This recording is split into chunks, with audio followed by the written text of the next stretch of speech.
For years, people believed the justice system worked like a perfectly balanced scale. Evidence was supposed to speak louder than emotion. Facts were supposed to outweigh assumptions. And once a jury reached a verdict beyond reasonable doubt, the story was considered finished forever. But every so often, a case appears that forces everyone to ask an uncomfortable question. What happens when every piece of evidence points in one direction, yet the truth is hiding somewhere no one bothered to look? Tonight's story is about a murder investigation that looked impossible to challenge, a conviction that convinced an entire community, and a discovery that arrived years later, leaving detectives, prosecutors, and even the victim's family questioning everything they once believed. Before we dive deeper, let us know in the comments where you're watching from. We'd love to hear from you. And don't forget to hit that subscribe button so you never miss any of our upcoming videos. The story begins in the quiet American town of Ashton Ridge, a place where violent crime was almost unheard of. Families left their doors unlocked. Children walked to school without fear. Neighbors knew one another by name, and local headlines rarely extended beyond school events or high school football scores. That sense of security disappeared overnight when 38-year-old Emily Carter failed to arrive at work on a cold Monday morning. Emily was known throughout the community as dependable. She never ignored phone calls from her parents, never missed work without notice, and followed the same daily routine with remarkable consistency.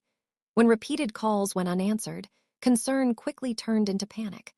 Officers were dispatched to her modest suburban home, expecting perhaps a medical emergency. Instead, they encountered a scene that would transform Ashton Ridge forever. Emily was found dead inside her living room. There were no obvious signs of forced entry, yet the evidence suggested a violent struggle had taken place. Furniture had been overturned, broken glass covered the floor, and investigators immediately realized they were dealing with a homicide that would capture national attention. Detectives worked around the clock collecting every possible clue. They photographed the scene from every angle, recovered fingerprints from multiple surfaces, and gathered tiny biological samples that they hoped would identify whoever had entered the home. Friends, relatives, coworkers, and neighbors were questioned for hours. Everyone described Emily as generous, hardworking, and deeply respected. She had no known enemies, no history of dangerous relationships, and no obvious reason to become the victim of such a brutal attack. Yet investigators believed the killer had probably known her. Nothing of significant value had been stolen, suggesting robbery was not the primary motive. The lack of forced entry strengthened another possibility. Emily may have willingly opened her front door to someone she trusted. That single conclusion narrowed the investigation dramatically, placing nearly everyone close to her under intense scrutiny, while the town anxiously waited for answers. Within days, detectives announced they had identified a primary suspect, a decision that many residents accepted almost immediately because it appeared to explain every unanswered question. The investigation soon centered on Daniel Brooks, a 34-year-old mechanic who had dated Emily briefly nearly 2 years before her death. Their relationship had ended quietly, and according to friends, both had moved on with their lives. Yet investigators discovered that Daniel's name appeared several times in Emily's phone records during the weeks leading up to the murder. The calls were short, and most went unanswered, but prosecutors would later argue they reflected an unhealthy attempt to reconnect. Detectives also learned that Daniel had once argued with Emily outside a local restaurant months after their breakup. Several witnesses remembered the disagreement, although none could recall hearing threats or seeing physical violence. To investigators searching for a motive, however, those memories carried enormous weight. As more interviews were conducted, individual observations that had once seemed ordinary began to fit together into what looked like a convincing narrative. A former coworker claimed Daniel still talked about Emily from time to time. Another acquaintance remembered him appearing upset after learning she was seeing someone else. None of those details proved murder, but together they created an image that many found difficult to ignore.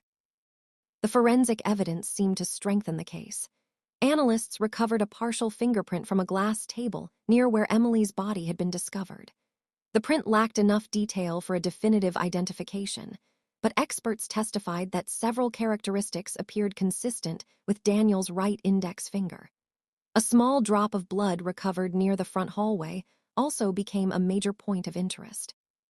Early DNA testing, far less advanced than the technology available today, produced results that investigators described as consistent with Daniel's genetic profile, while acknowledging that the sample was too limited to establish absolute certainty. Even so, the distinction between consistent with and confirmed as was rarely understood outside scientific circles. Local news reports summarized the findings in far simpler language, and public opinion shifted rapidly. Headlines spoke of mounting evidence, while television commentators speculated that police had solved the town's most shocking crime. Long before the trial began, many residents had already reached their own conclusion. In coffee shops, churches, and neighborhood gatherings, Daniel's name became inseparable from Emily's murder, despite the fact that the legal process had barely begun. Daniel insisted from the first interview that he had nothing to do with Emily's death. He admitted they had spoken occasionally after the relationship ended, explaining that they had tried to remain friendly because they shared mutual friends. He acknowledged the argument outside the restaurant, but described it as a brief disagreement that ended without threats or hostility. Most importantly, he maintained that he had not been anywhere near Emily's home on the night she was killed. His alibi rested largely on his own account, and a coworker who believed Daniel had stopped by his garage late that evening, though neither could establish the exact time with complete certainty. Investigators viewed those statements as weak and inconsistent. To them, every unanswered question reinforced their existing theory instead of challenging it. Once detectives become convinced they have identified the right suspect, every new piece of information can appear to confirm that belief, even when alternative explanations remain possible. Years later, experts studying wrongful convictions would identify this pattern as confirmation bias, a powerful force capable of influencing even experienced investigators. In Daniel's case, no one recognized its potential impact until it was far too late. When the trial finally began, the courtroom was filled beyond capacity. Reporters lined the back rows, Emily's family sat quietly just feet from the prosecution table, and residents who had followed every headline waited to see justice delivered. Prosecutors carefully arranged the evidence into a story that appeared logical from beginning to end. A former boyfriend unable to let go. A disagreement witnessed by members of the community. Phone calls suggesting renewed interest. Scientific evidence that seemed to place him inside the victim's home. Piece by piece, the case looked complete. Yet beneath that appearance were unanswered questions that received surprisingly little attention. No murder weapon had ever been recovered. None of Daniel's clothing contained blood matching Emily's. No eyewitness placed him near the house that night. Several fingerprints recovered from the scene remained unidentified, and investigators had never determined who they belonged to. Those details were acknowledged during testimony, but they were overshadowed by the broader narrative presented to the jury. Sometimes the story told in a courtroom becomes more persuasive than the gaps hiding inside it, and those gaps would eventually become the center of one of the most remarkable criminal investigations in modern American history. The defense faced an almost impossible challenge. It was never enough to suggest that investigators might have overlooked something. They had to convince 12 jurors that the prosecution's carefully assembled story left room for reasonable doubt. Their attorneys questioned the reliability of the fingerprint comparison, reminding the court that the print recovered from the glass table was incomplete and lacked enough detail for a definitive identification. They also challenged the interpretation of the DNA evidence, explaining that the laboratory could not say with certainty that the biological sample belonged to Daniel. Instead, the results merely indicated that he could not be excluded from a broad group of possible contributors. In a courtroom filled with technical language, those distinctions were easy to lose. Jurors heard scientists describe probabilities, percentages, and statistical limits, but what many remembered was the repeated suggestion that Daniel's DNA had been connected to the crime scene. Once that impression settled into the minds of the jury, it became increasingly difficult for the defense to erase it. The prosecution reinforced its argument by focusing on emotion as much as evidence. Emily's parents described the daughter they had lost, her routines, her kindness, and the plans she would never have the chance to fulfill. Friends spoke about the fear that spread through Ashton Ridge after her death. Detectives testified with confidence, explaining why they believed every lead eventually pointed toward Daniel. Their certainty carried enormous influence. Jurors naturally expect investigators to remain objective, and when experienced detectives present a unified conclusion, it often strengthens the belief that every alternative explanation has already been eliminated. Yet history has shown that confidence and accuracy are not always the same thing. Investigations are conducted by human beings, and human beings can unknowingly overlook evidence that does not fit their expectations. At the time, however, few people inside that courtroom considered such a possibility. To nearly everyone watching, the case appeared complete, and the verdict felt almost inevitable. After several hours of deliberation, the jury returned. Daniel Brooks was found guilty of first-degree murder. The courtroom fell silent before Emily's family embraced one another through tears. Many believed the nightmare had finally come to an end. Outside the courthouse, reporters announced that justice had been served, while residents expressed relief that the person responsible would never again walk freely through their community. Daniel stood motionless as the sentence was read. He would spend the rest of his life behind bars without the possibility of parole. Even then, he maintained the same words he had spoken from the day of his arrest. He had not killed Emily Carter. Those statements were dismissed by most people as the desperate claims of a convicted murderer refusing to accept responsibility. Cases like this often end there. Appeals are denied, public attention fades, and memories gradually disappear. But this case refused to stay buried because one small piece of evidence remained locked inside an evidence room, untouched for years, waiting for technology to reveal what investigators had been unable to see. As the years passed, remarkable advances transformed forensic science across the United States. DNA testing became far more sensitive than it had been during Daniel's trial, allowing laboratories to recover complete genetic profiles from samples that had once been considered too small or too damaged to analyze. Around the country, convictions that had seemed unquestionable were suddenly being re-examined. Some confirmed the original verdicts. Others exposed devastating mistakes. Attorneys working with an innocence organization reviewed Daniel's case and noticed something unusual. Several biological samples collected from Emily's home had never received the benefit of modern testing because the available technology at the time was too limited. Among those items was a small amount of skin cells recovered from beneath Emily's fingernails during the autopsy. Investigators had preserved the evidence, but after focusing on Daniel, they had never revisited it. The attorneys filed a motion requesting new DNA analysis, arguing that scientific advances could finally determine whether the evidence supported the conviction or pointed somewhere entirely different. Prosecutors strongly opposed the request, insisting the jury had already reached the correct decision. After months of legal arguments, a judge granted permission. No one inside the courtroom realized that this decision would reopen a case the town believed had been settled forever. When the evidence was finally delivered to the laboratory, the scientists approached it with extraordinary caution. Years had passed since Emily's death, and everyone involved understood that any result would carry enormous consequences. Chain of custody records were reviewed, every item was photographed again, and multiple technicians independently verified each stage of the testing process. Unlike the limited DNA methods available during the original investigation, newer technology could separate mixed genetic material with far greater precision. The first results immediately raised questions.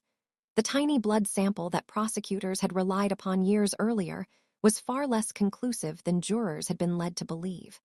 Modern analysis showed that the sample could not reliably identify Daniel as its source.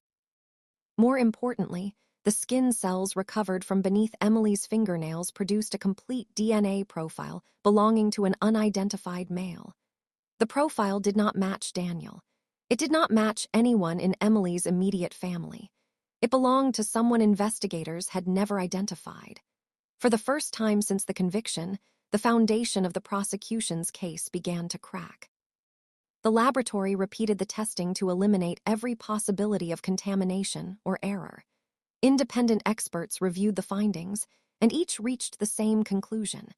Daniel could not be connected to the most important biological evidence recovered from the victim.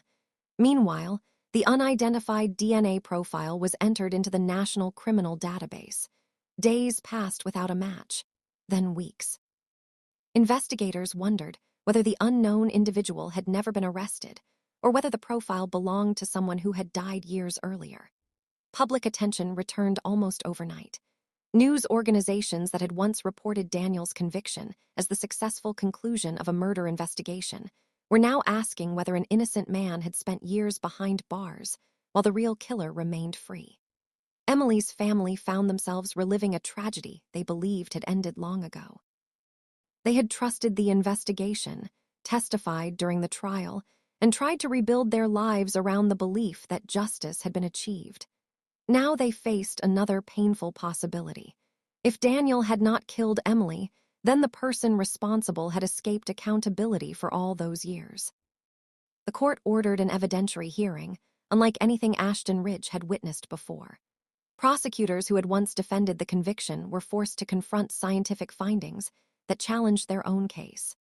Experts explained how forensic methods had evolved, describing the limitations of earlier testing and why conclusions accepted years before could no longer be supported. Defense attorneys pointed to additional problems that had received little attention during the original trial.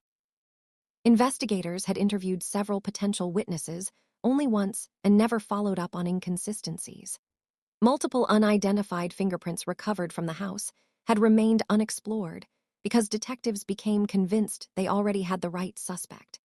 Phone records that were presented as evidence of obsession showed only a handful of brief calls spread over several weeks, a fact that sounded far less dramatic when viewed without the prosecution's narrative. Piece by piece, the hearing revealed how a collection of assumptions had gradually transformed into certainty. None of those assumptions alone proved misconduct, but together they painted the picture of an investigation that had stopped asking difficult questions once it focused on a single suspect. Then came the moment that changed everything. A detective who had retired years earlier was called to testify about handwritten notes discovered in the original investigative file. Those notes referred to another individual who had attracted police attention during the first week of the investigation. According to the detective's own records, a neighbor had reported seeing an unfamiliar pickup truck parked near Emily's home shortly before the estimated time of her death. The vehicle was traced to a local contractor named Michael Harris, a man who had completed repair work in Emily's neighborhood several months earlier. Detectives interviewed him briefly after learning he had once visited Emily's house to provide an estimate for a remodeling project. He denied returning after that visit and claimed he was out of town on the night of the murder. Investigators accepted his explanation after confirming that he had checked into a motel nearly 70 miles away. At the time, that appeared to remove him from suspicion, but the motel receipt only established where he was several hours after the estimated time of death, leaving enough time for him to travel there. Even more surprising, his DNA had never been collected, and his fingerprints had never been compared with the unidentified prints recovered inside Emily's home. The revelation left the courtroom in complete silence.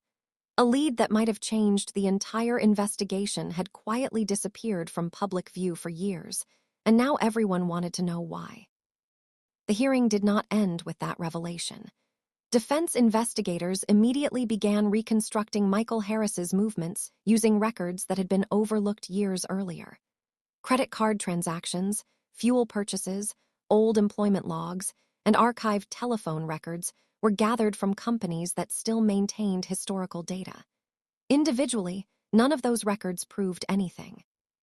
Together, they painted a timeline that looked very different from the one presented during the original investigation. A gasoline purchase placed Michael less than 15 miles from Emily's neighborhood during the afternoon before the murder. Cell phone records, though limited by the technology of the time, suggested his phone had connected to towers covering the same general area before going silent for several hours. Investigators had never requested those records during the first investigation because, by then, their attention had shifted almost entirely toward Daniel. The discovery did not establish Michael's guilt, but it demonstrated something equally important. Another viable suspect had existed from the beginning, yet the investigation had never fully explored where that path might have led. The court authorized detectives to locate Michael and obtain a DNA sample. What should have been a routine process quickly became far more complicated. He no longer lived in Ashton Ridge. In fact, he had moved several times over the years, taking construction jobs in different states before eventually settling hundreds of miles away. When investigators finally contacted him, he appeared surprised to learn that Emily's case had been reopened. He repeated the same explanation he had given years earlier, insisting he barely knew her and had no involvement in her death. He voluntarily provided a DNA sample, expressing confidence that the results would eliminate him from consideration. For several days, almost nothing happened publicly. Reporters waited outside the courthouse. Emily's family avoided interviews. Daniel remained in prison, uncertain whether the new investigation would finally answer the questions that had followed him for years. Then the laboratory completed its comparison. Michael's DNA did not match the genetic profile recovered beneath Emily's fingernails. Once again, investigators found themselves facing the same mystery. The evidence had ruled out the man they had convicted, and now ruled out the man many believed had become the strongest alternative suspect. The disappointment was overwhelming, but one experienced forensic analyst refused to abandon the evidence. She noticed that the unidentified DNA profile had been entered into the national database using standards that had since been updated. Advances in forensic genealogy had created entirely new investigative possibilities, allowing unknown DNA to be compared with publicly available family history databases when permitted under the law and court authorization. Rather than searching for a direct match to an offender already in the criminal database, investigators could sometimes identify distant relatives and gradually build a family tree leading to an unknown individual. It was a painstaking process requiring months of research, countless public records, and careful verification at every stage. The judge approved the request, recognizing that conventional investigative methods had reached a dead end. Quietly, without the attention that had surrounded the original trial, genealogists began tracing generations of family connections across several states. Every new branch eliminated dozens of people, while bringing them one step closer to a name no one connected with the case had ever heard before. Months later, the research produced a breakthrough that stunned everyone involved. The unidentified DNA appeared to belong to a member of a family with no obvious connection to Emily, Daniel, or Ashton Ridge. Investigators eventually narrowed their focus to one individual, a traveling delivery contractor named Ryan Walker, who had serviced several communities across the region during the year of the murder. Unlike Daniel or Michael, Ryan's name had never appeared in the original investigative file. No detective had interviewed him. No witness had mentioned him. Yet employment records showed that his delivery route had placed him within a few blocks of Emily's neighborhood on the very evening she was killed.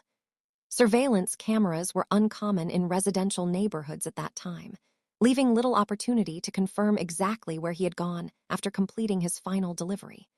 Investigators quietly collected a discarded drinking cup after observing him at a roadside cafe. The DNA recovered from that cup was submitted for comparison with the profile found beneath Emily's fingernails. Days later, the laboratory issued its report. The genetic profiles matched to an extraordinarily high degree of scientific certainty. After years of unanswered questions, years of appeals, and years of believing the case had been solved, investigators finally confronted the possibility that the real killer had never appeared in the courtroom where Daniel Brooks was convicted. The discovery would trigger one final investigation, one that promised to expose not only what happened inside Emily Carter's home that night, but also how an entire justice system had mistaken certainty for truth. Ryan Walker was placed under surveillance long before detectives approached him. Investigators wanted to understand his daily routine, identify anyone close to him, and determine whether he had ever been connected to other unsolved crimes. They quietly reviewed employment records, rental agreements, financial transactions, and decades of travel history. What emerged was a life that appeared remarkably ordinary on the surface. Ryan had worked for several delivery companies over the years, rarely staying with one employer for very long. He moved frequently, rented modest apartments, and left little impression on neighbors. There was no history of violent felony convictions, no headline-making arrests, and nothing that immediately explained how his DNA had ended up beneath Emily's fingernails. Yet detectives noticed an unsettling pattern. In several towns where Ryan had lived or worked, there had been unsolved assaults involving women who reported being followed shortly before the attacks. None of those investigations had produced enough evidence to identify a suspect, and none had ever been connected to one another.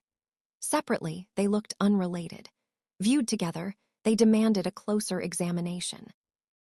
Armed with the DNA evidence, investigators obtained a warrant and brought Ryan in for questioning. From the beginning, he remained calm. He answered basic questions politely, acknowledged that he had delivered packages throughout Ashton Ridge during the year Emily was killed, but insisted he had never met her. When detectives revealed that his DNA had been recovered beneath the victim's fingernails, the room fell silent for several seconds. Ryan stared at the investigators before quietly shaking his head. He claimed there had to be some mistake. According to him, he had no explanation because he had never entered Emily's home. Experienced detectives knew that unexpected silence often revealed more than immediate denial, but they also understood that DNA alone could not explain the events that had taken place inside that house. They needed a complete picture supported by independent evidence. Every statement Ryan made was compared against employment records, old delivery schedules, archived business invoices, and witness interviews that had been forgotten for years. Little by little, inconsistencies began to emerge. His recollection of that week did not match company records. His timeline shifted as questioning continued, and several details contradicted documents investigators had quietly gathered before the interview. While detectives focused on Ryan, prosecutors faced another responsibility that could no longer be delayed. After reviewing the new scientific evidence and the results of the reopened investigation, they informed the court that they could no longer defend Daniel Brooks's conviction. The announcement shocked everyone present. Years earlier, the same office had argued that the evidence established Daniel's guilt beyond reasonable doubt. Now those prosecutors acknowledged that modern forensic testing had fundamentally changed the case. The judge scheduled an emergency hearing, and Daniel was transported from the correctional facility where he had spent years insisting he was innocent. His hair had turned gray. His parents looked noticeably older. Friends who had never abandoned him filled the courtroom beside journalists from across the country. When the judge formally vacated the conviction, Daniel remained motionless for several moments, almost unable to process what he had heard. Then, after years of living behind prison walls for a crime he did not commit, he walked out of the courthouse as a free man. There were no celebrations waiting outside, only cameras, unanswered questions, and the painful reality that no court could return the years that had been taken from him. Even with Daniel's release, Emily's family remained trapped between relief and heartbreak. They had spent years believing the man convicted of her murder was responsible for ending her life.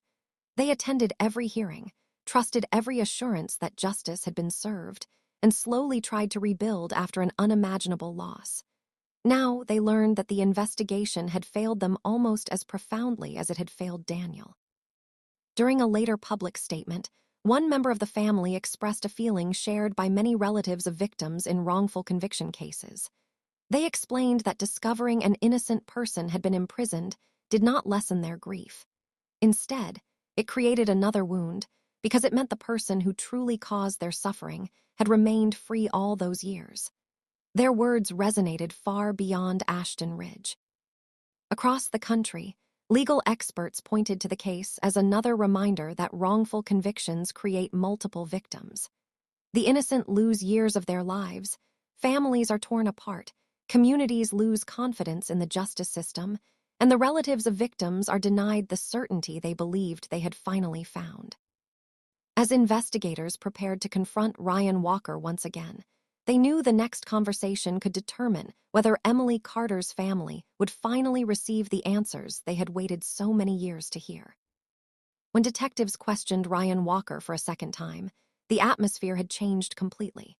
During the first interview, they had only one powerful piece of evidence: his DNA beneath Emily's fingernails. Now they carried far more. Investigators had reconstructed his movements using archived delivery manifests, payroll records, fuel receipts, and statements from former coworkers who had not been interviewed during the original investigation. One retired dispatcher remembered Ryan unexpectedly requesting a change to his route on the afternoon Emily was killed, a request that placed him closer to her neighborhood than his normal schedule required. Another former employee recalled Ryan returning to the distribution center later than expected and appearing unusually distracted, though no one thought much of it at the time. Years earlier, those observations had seemed too insignificant to matter. With the DNA evidence now pointing in Ryan's direction, they became part of a much larger picture. Detectives presented each piece of evidence methodically, giving Ryan every opportunity to explain the inconsistencies. His answers became shorter. Long pauses replaced confident denials. For the first time, investigators sensed that the wall of certainty he had maintained for years was beginning to weaken. The investigation expanded beyond Emily's case. Detectives reopened unsolved files from jurisdictions where Ryan had lived or worked, comparing timelines, witness descriptions, and forensic evidence preserved in storage. Several agencies discovered remarkable similarities that had gone unnoticed because the incidents occurred hundreds of miles apart. In one town, a woman had survived an attempted assault after fighting back and scratching her attacker before he escaped. At the time, the biological evidence recovered from beneath her fingernails was too limited for meaningful analysis. Modern testing now produced a usable DNA profile. It matched Ryan. In another state, investigators re-examined evidence from a home invasion that had remained unsolved for more than a decade. Once again, modern forensic testing identified the same genetic profile. Cases that had puzzled detectives for years were suddenly connected by a single individual who had quietly crossed state lines as part of his work. What once appeared to be isolated crimes were now recognized as pieces of a much larger pattern. The realization was deeply unsettling because it suggested that, while Daniel sat in prison maintaining his innocence, Ryan had continued living an ordinary life, moving from community to community without attracting lasting suspicion. Faced with mounting evidence from multiple jurisdictions, Ryan eventually agreed to another interview under the guidance of his attorney. Detectives did not expect a confession. They focused instead on verifying facts only the perpetrator would know. They asked about the layout of Emily's home, details that had never been released publicly, and objects recovered from the crime scene. At first, Ryan insisted he could remember nothing. But as questioning continued over several hours, his responses became increasingly difficult to reconcile with the evidence. He correctly identified the location of a broken picture frame that investigators had deliberately withheld from the media. He described the position of a hallway lamp that appeared in crime scene photographs, but had never been mentioned in newspaper reports. Each answer tightened the circle around him. Finally, after years of unanswered questions, Ryan admitted that he had entered Emily's house. He claimed the encounter began as an attempted burglary after believing no one was home. According to his statement, Emily unexpectedly confronted him, and a violent struggle followed. Detectives carefully compared every part of his account against the physical evidence collected years earlier. Many of the details matched the forensic findings with remarkable accuracy. The confession brought an end to one mystery, but exposed another that reached far beyond a single criminal case. Independent commissions reviewing the investigation concluded that there had been no single catastrophic mistake. Instead, a series of smaller errors had combined to produce one of the most devastating outcomes imaginable. Detectives developed an early theory and gradually interpreted new evidence through that lens. Laboratory results containing important scientific limitations were presented in ways that sounded more conclusive than they truly were. Alternative suspects were not investigated with equal determination once Daniel became the primary focus. Witness memories changed over time, and those changes were accepted when they supported the existing theory, while contradictory information received less attention. None of those failures alone guaranteed a wrongful conviction. Together, they created a chain of decisions that led an innocent man to prison while allowing the actual killer to remain free for years.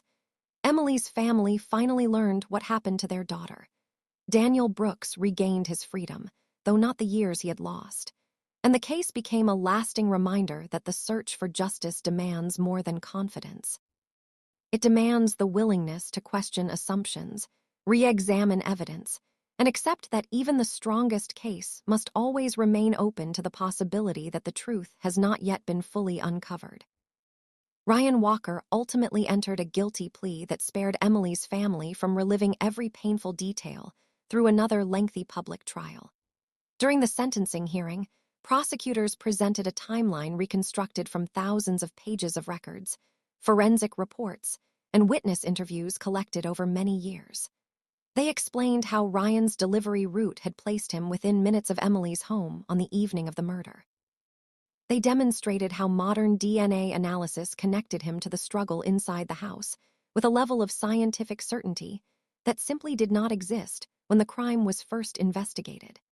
They also described the evidence uncovered after his arrest, including links to violent offenses in other jurisdictions that had remained unsolved for years. The courtroom was silent as investigators acknowledged an uncomfortable truth.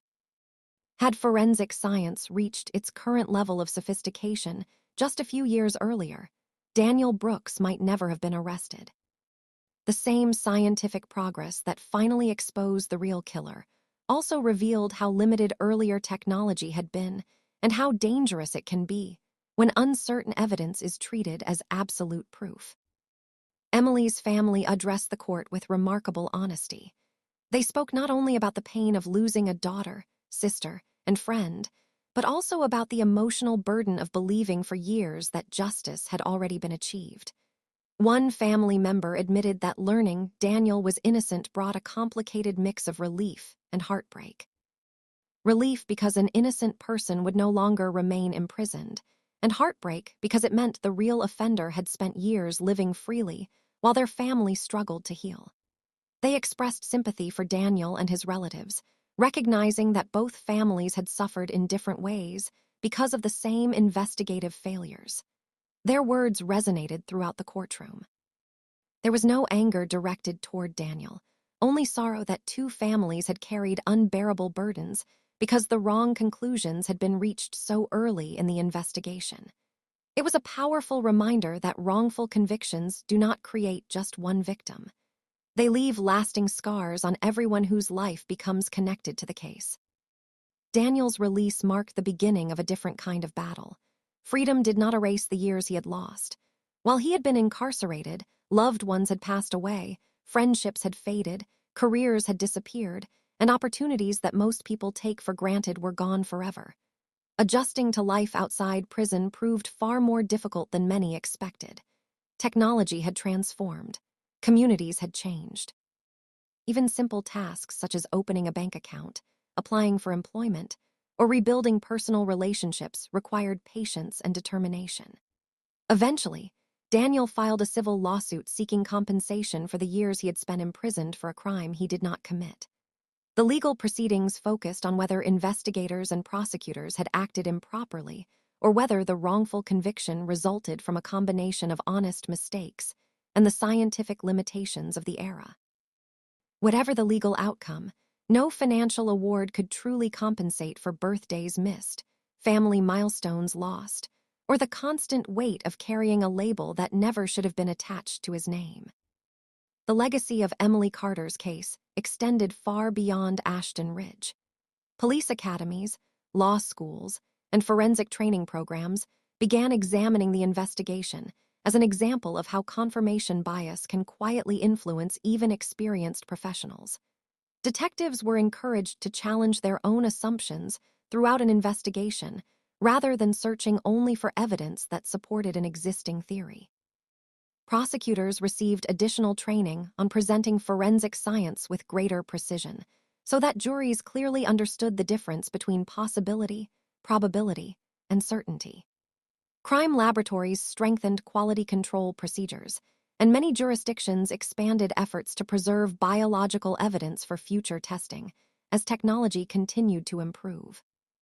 Cases once considered permanently closed were reviewed again using modern forensic methods, leading to additional exonerations and, in some instances, the identification of offenders who had escaped accountability for decades.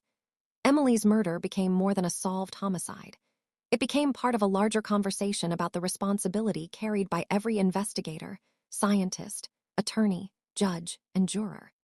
Beyond reasonable doubt is the highest standard in criminal law for a reason.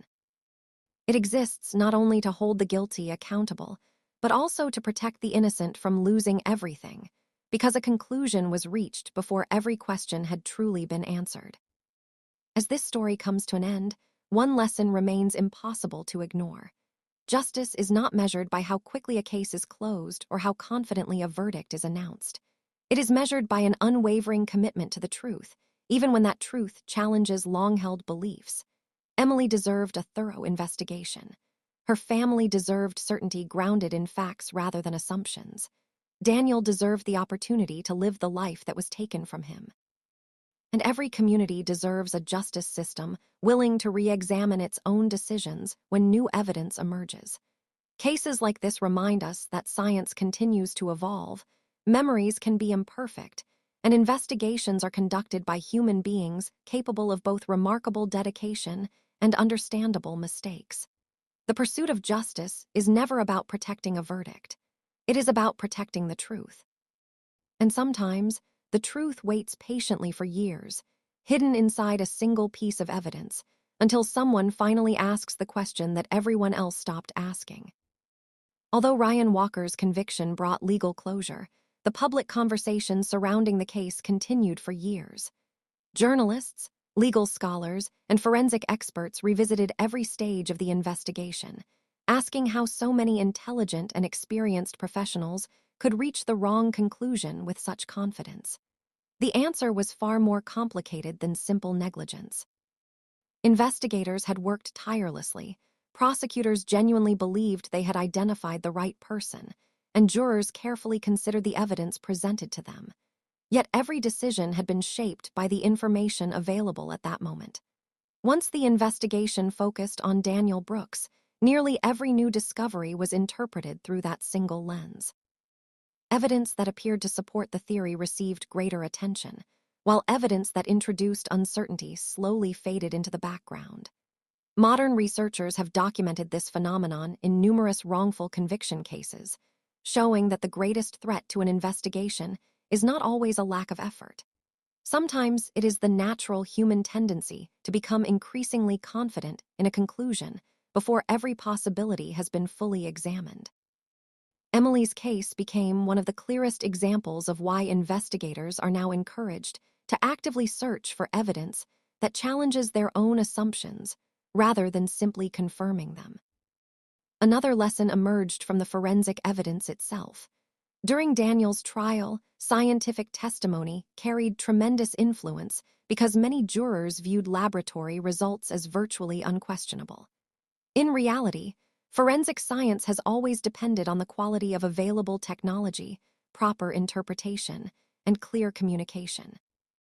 The DNA methods available during the original investigation were considered advanced for their time, yet they lacked the sensitivity and precision that later transformed the case. Fingerprint analysis also evolved, with greater emphasis placed on documenting limitations instead of expressing conclusions with unwarranted certainty. Across the United States, laboratories strengthened accreditation standards, expanded blind proficiency testing, and adopted more rigorous peer review to reduce the risk of overstating forensic conclusions. These reforms were driven in part by cases like Emily's, where later scientific advances demonstrated that earlier findings had been interpreted more confidently than the underlying data justified. The goal was not to undermine public confidence in forensic science, but to reinforce an essential principle. Science is strongest when its limitations are acknowledged openly rather than hidden behind language that sounds more certain than the evidence allows. the impact reached far beyond courtrooms and laboratories. Families who had experienced similar tragedies found hope in the realization that old evidence could still reveal new answers. Organizations dedicated to reviewing wrongful convictions received renewed public support as more people recognized that reopening a case does not weaken the justice system. Instead, it strengthens it by ensuring that verdicts remain accountable to the truth. Prosecutors in several states established conviction integrity units tasked with reviewing questionable cases involving disputed forensic evidence, eyewitness identifications, or newly discovered DNA results. These units did not exist to overturn convictions indiscriminately. Their purpose was to determine whether justice had truly been served, regardless of where the evidence ultimately led. In many instances, the original verdicts were confirmed. In others, innocent individuals were finally released after spending decades in prison. Each review carried the same underlying message: the pursuit of justice does not end when a jury reaches a verdict. It continues whenever credible new evidence emerges. Perhaps the most enduring legacy of Emily Carter's case is the reminder that the words, "beyond reasonable doubt," carry extraordinary responsibility. They are not simply a legal standard recited in courtrooms. They represent society's promise that before anyone loses their freedom, every reasonable question must be confronted with honesty, every piece of evidence must be tested without bias, and every alternative explanation must receive fair consideration. That promise can never guarantee perfection, because every investigation is conducted by people, and people are capable of mistakes. What it can guarantee is a commitment to correcting those mistakes whenever the truth demands it.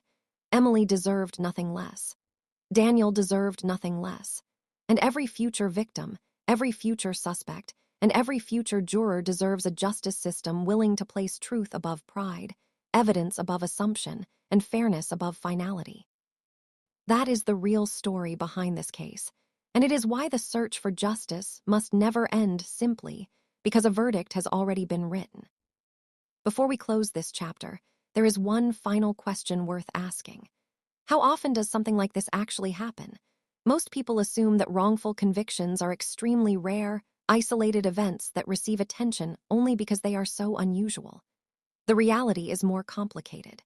Over the past several decades, advances in DNA technology have led to the exoneration of hundreds of people who had been convicted of serious crimes, including murder.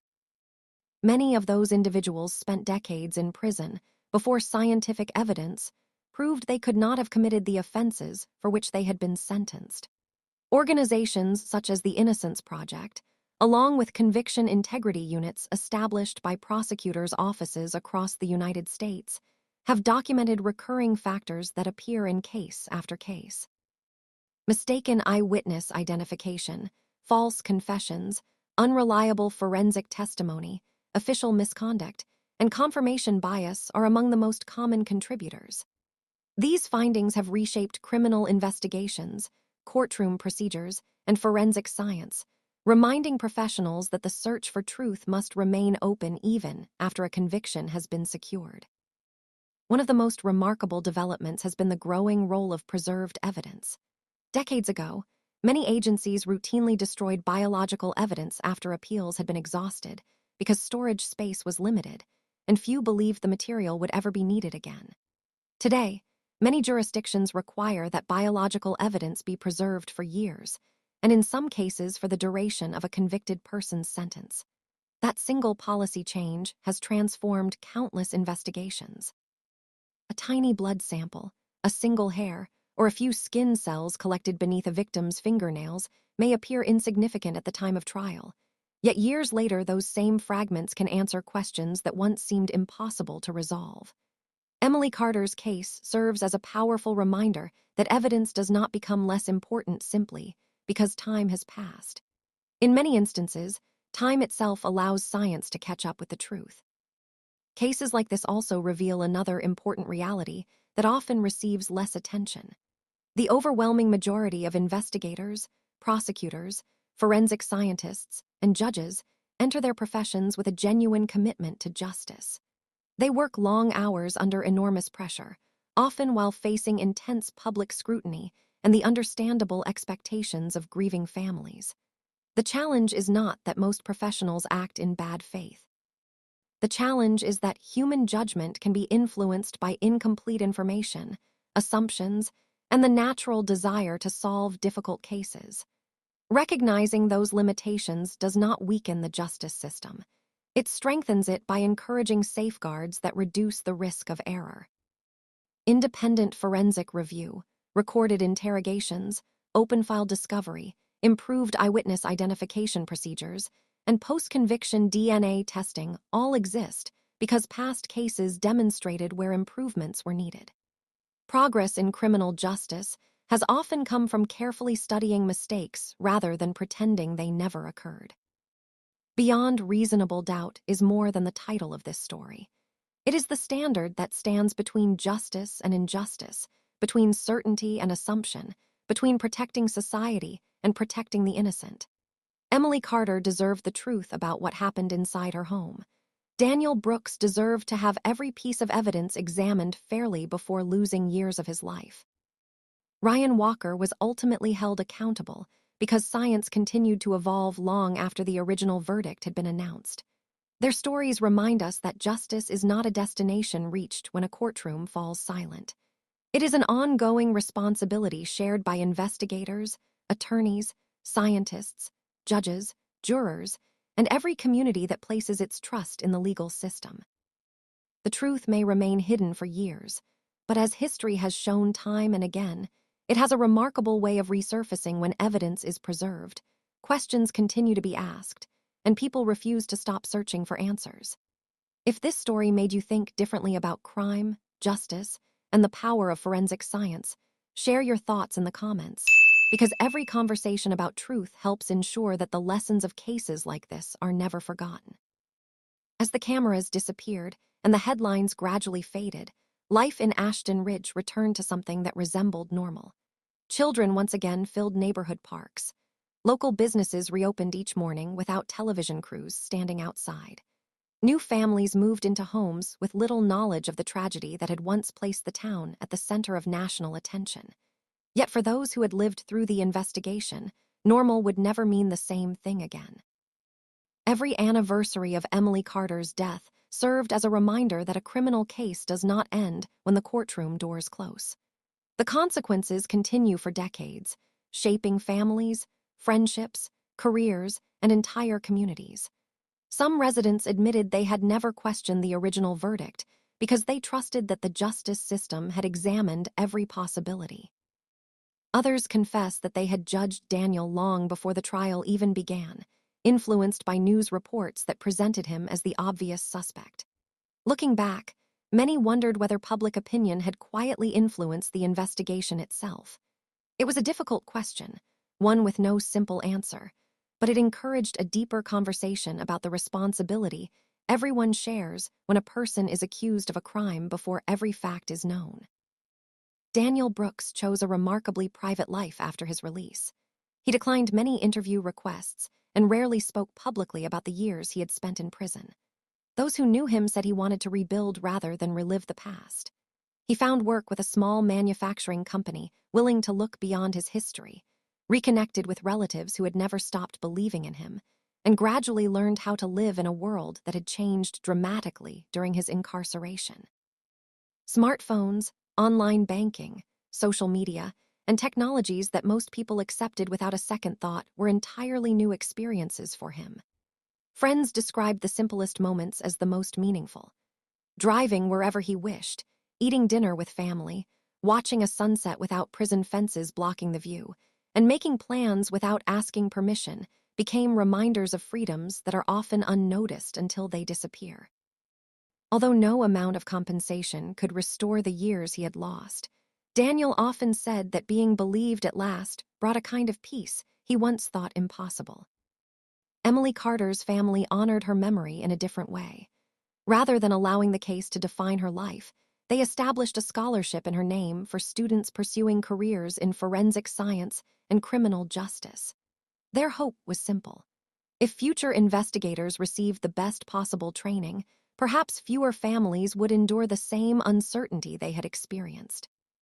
Each year, recipients of the scholarship learned not only about scientific techniques and investigative procedures, but also about the ethical responsibilities that accompany them.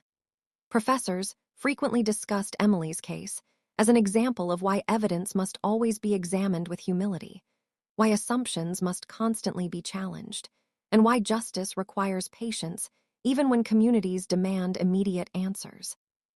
In that way, Emily's legacy extended far beyond the tragedy that claimed her life.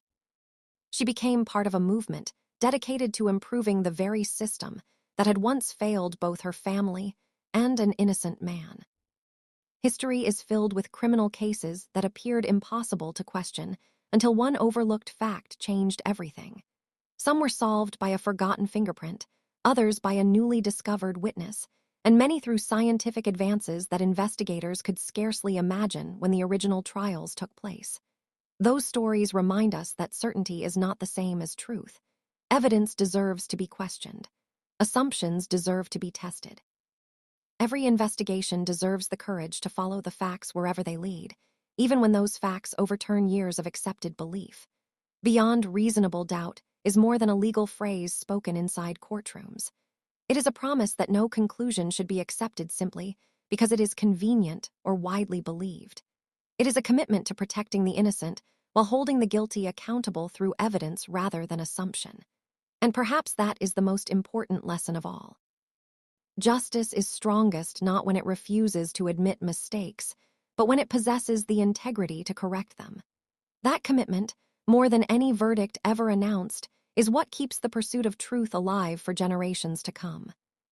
As the cameras disappeared and the headlines gradually faded, life in Ashton Ridge returned to something that resembled normal.